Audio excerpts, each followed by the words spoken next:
기막힌 하나님의 섭리라고 하는 제하에서 오늘 말씀을 함께 살펴보면서 은혜를 나누고자 합니다. 인생에는 우리가 도무지 이해할 수 없는 기막힌 순간들이 있습니다. 계획했던 길이 막히고 기대했던 일이 무너지고 건강이 위협을 받고 사람들과의 관계가 흔들리기 시작할 때가 있습니다. 그것이 나의 바람과는 전 반대의 현상으로 일어날 때 사람들은 기가 막힌다라고 하는 그런 표현을 합니다. 그러나 시간이 흐른 뒤 그때의 상황을 돌아보면 그 절망의 골짜기 속에서 놀랍게도 하나님의 손길을 발견할 때가 있습니다. 그리고 하나님이 이렇게 기가 막히게 나를 인도해 주셨구나. 이게 바로 하나님의 기막힌 섭리입니다. 영국 수상 처칠은 2차 세계대전을 지나면서 이런 고백을 했습니다. 역사를 돌아보면 우연은 없고 섭리의 손길만 있을 뿐이다. 오늘 본문은 그 섭리의 신비한 그리고 그 주도권을 쥐고 계신 하나님의 멋진 그 섭리를 우리가 다루게 만들어 놓았습니다. 한마디로 얘기하면 모든 것이 합력하여 선을 이룬다라고 하는 것입니다. 여기 모든 것이라고 하는 것은 어느 한 부분만을 사용하는 것이 아닙니다. 하나님이 섭리하실 때에는 모든 것을 다 사용하십니다. 우리의 성공도 사용하시지만 우리의 실패도 사용하시고 우리의 기쁨도 사용하시지만 우리의 눈물도 사용하십니다. 건강한 날도 하나님은 우리를 위해서 역사하시고 병든 날도 하나님께서는 우리를 위해서 함께 하시고 하나님은 빠짐없이 모든 것을 재료로 삼아서 우리를 사용하시는 그런 섭리해 가시는 독특하신 하나님이십니다. 요셉의 인생을 한번 생각해 보겠습니다. 그는 형들에게 팔렸습니다. 억울하게 옥에도 갇혔습니다. 그리고 술 맡은 관원장의 그 꿈을 풀어 주었는데도 불구하고 그는 잊혀진 세월을 2년 동안 보내야 했습니다. 그러나 그 모든 조각이 모여서 애굽의 총리가 되게 하셨습니다. 요셉은 마침내 형들에게 이렇게 고백했습니다. 당신들은 나를 해하려 하여 나를 팔았지만 하나님은 그것을 선으로 바꾸사. 여러분, 이것이 하나님의 기막힌 섭리입니다. 한 사업가가 큰 실패로 전 재산을 잃고 절망에 빠졌습니다. 그러나 그 과정을 통해 이전에는 몰랐던 가난한 이웃의 아픔을 친히 깨닫게 되었습니다. 그 경험으로 사회적 기업을 세워 수많은 사람을 돕는 길로 그는 들어섰고 마침내 사회에서 명성을 얻게 되었습니다. 실패가 끝이 아니라 섭리의 재료였던 것입니다. 오늘 본문 말씀 가운데 합력하여 선을 이룬다 하는 표현이 있습니다. 따로 볼 때에는 불행하고 그게 독약 같아 보이지만 합쳐놓으면 선이 된다는 겁니다. 마치 의사가 쓰는 독이 단독으로 쓰일 때에는 독이지만 그 독과 함께 무언가를 잘 배합해서 쓰면 그게 바로 환자의 생명을 살리는 약이 되는 것과 같습니다. 룻을 볼까요? 그는 기근을 만나서 다른 나라로 가서 살 수밖에 없었습니다. 거기서 남편이 죽었습니다. 그리고 결혼시킨 두 아들도 죽었습니다. 이방 땅에서 그는 과부라고 하는 그런 불행을 떠안았습니다. 그러나 그가 그 쓴 형편을 하나님 앞에 눈물로 고백하며 고향으로 돌아올 때 이방인 며느리 그 룻을 돌려보내려고 하지만 룻은 끝까지 따라 붙으면서 어머니의 하나님이 나의 하나님이다 라고 그렇게 고백하며 끝까지 따라옵니다. 그때 그 모습은 이 과부 어머니, 과부, 며느리 이 두 사람이 고향으로 돌아와서 손가락질 받는 그런 모습이었습니다.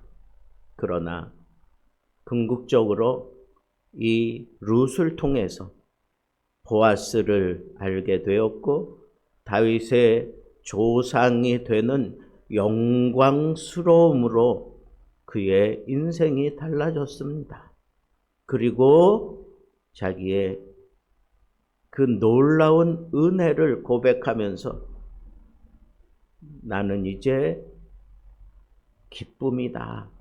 다시 기쁨이 회복됐다. 라고 그렇게 고백을 하고 있습니다. 하나하나 놓고 보면 참 기가 막힌 아픔이고 실패고 쓰라림이고 눈물이었지만 그것을 다 합쳐놓고 보니까 구속사의 아름다운 그림의 중심에 바로 이 나오미가 들어앉아 있게 되었노라고 하는 그런 고백을 하며 룻기가 마치는 것을 보게 됩니다. 그렇습니다. 우리가 먹는 빵을 한번 생각해 보세요. 밀가루는 그냥 먹을 수 없는 거 아닙니까? 소금만 먹으면 쓰고 이스트는 쓸모가 없습니다. 그러나 반죽하고 불에 넣어서 굽는 과정을 거치면 아주 맛있는 빵이 됩니다. 하나님은 우리의 삶에 쓴 조각들을 합력하여 하나님의 선한 작품으로 만들어 가시는 섭리하시는 하나님이십니다. 그래서 우리는 이런 하나님의 그 섭리, 이것을 우리가 생각할 때 하나님은 모든 것을 가지고 그렇게 섭리하시는 분이구나 라고 하는 것을 우리는 놓치지 말아야 하겠습니다. 그런데 하나님의 이 기가 막힌 섭리를 이루어 가실 때 조건이 있습니다. 아무에게나 이런 기막힌 섭리를 보여주시지 않는다는 거예요. 하나님을 사랑하고 부르심을 입은 자, 같은 표현이지만 하나님을 사랑하는 것은 우리 인간의 의지고 부르심을 입는다라고 하는 것은 이건 하나님의 의지입니다. 모든 사람이 자동으로 선을 경험하는 것은 아닙니다. 분명히 조건을 얘기했습니다. 하나님을 신뢰하고 끄분께 붙잡힌 자가 하나님을 사랑하는 자입니다. 주권적인 부르심에 순종하며 살아가는 자들이 그 뜻대로 부르심을 입은 자들이라는 말입니다. 하나님과의 관계 안에 있는 사람들에게만 이 섭리의 약속이 유효하다는 말입니다. 믿음의 눈으로 붙잡을 때 비로소 우리는 고난 속에서도 하나님의 선을 확신하고 따를 수가 있는 것입니다. 오늘 말씀을 우리가 생각해 본다면 우리는 어떤 모습으로 살아야 하겠습니까? 기막힌 하나님의 섭리를 여러분들이 경험하신 적이 있습니까? 그렇다면 그 하나님의 섭리를 내 마음의 그 신비에 새겨놓고 무조건 믿고 살아가야 합니다. 인생의 그림은 지금 눈앞에서 보면 뒤엉켜진 실타래 같습니다.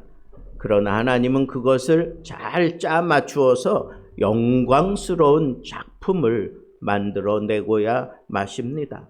내 삶이 이해되지 않는 사건들, 그것은 실패가 아니라 사실은 하나님 섭리의 재료라고 하는 이 의식이 생긴다면 여러분들은 정녕 하나님을 더 뜨겁게 사랑할 수 있습니다.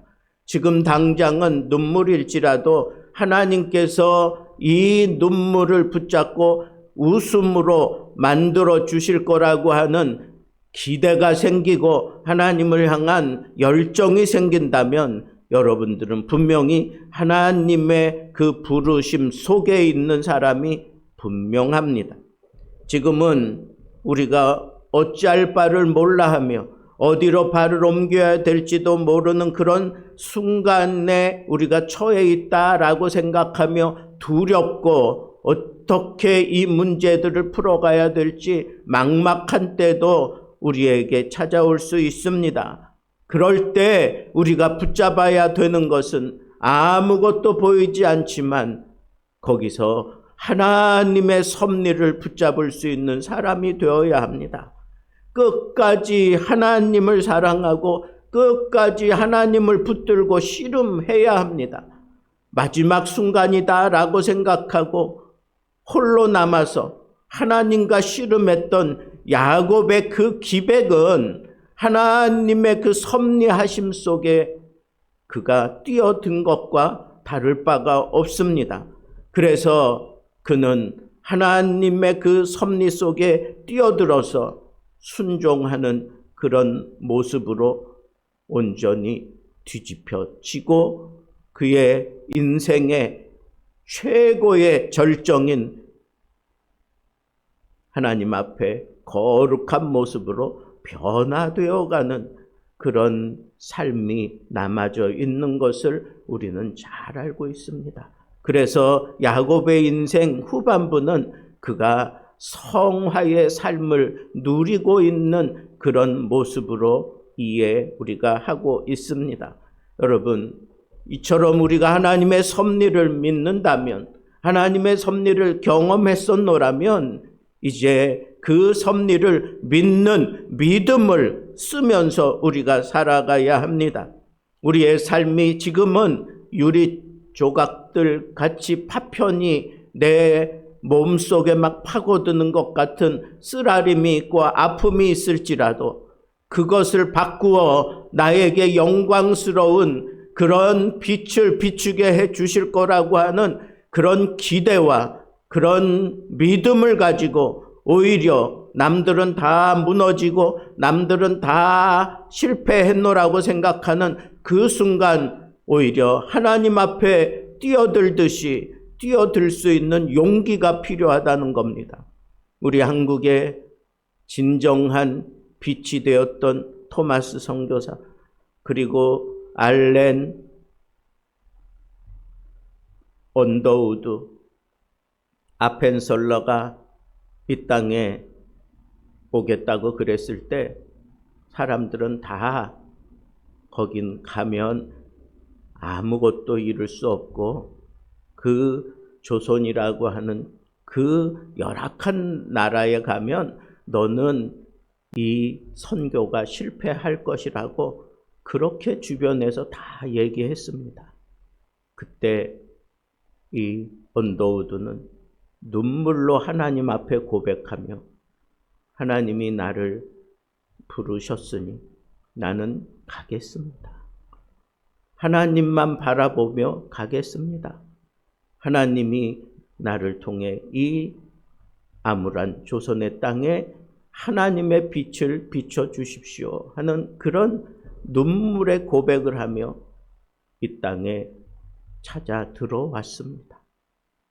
그 이후 모든 사람들이 생각했던 그 절망과 실패가 아니라 오늘날 우리 대한민국은 세계에서 선교사를 두 번째로 제일 많이 보내는 그런 나라로 순식간에 성장해 버리고 말았습니다. 인간의 눈에는 실패로 보일 수 있습니다. 절망으로 보일 수 없습니다. 무모한 도전이라고 생각할 수 있습니다. 그러나 믿음의 사람, 하나님을 사랑하는 그 마음 하나만 가지고 그 미지의 땅, 조선 땅에 들어와서 그가 흘린 눈물로 하나님의 마음을 감동시키고 이 땅을 세계 속에 뛰어난 복음 국가로 만들어 놓고 말았습니다. 사랑하는 성도 여러분, 여러분들 삶 속에서 일어나는 모든 조각들이 하나님의 놀라운 섭리 속에 합력하여 선을 이루는 기막힌 간증으로 바뀔 수 있기를 우리 주님의 이름으로 축복합니다.